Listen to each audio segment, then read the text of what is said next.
পারে না। আপনাদের এলাকার তো যেমন নয়।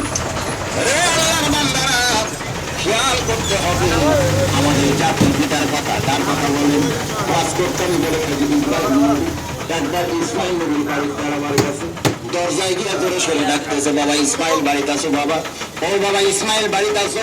ভিতর থেকে আওয়াজ আসতেছে, কে ডাকে, কে ডাকে, এমন করে কে ডাকে? ইব্রাহিম চমকে গেলেন, আমার ছেলে থাকলে তো এমন করে বলতো না। এটা নিশ্চয়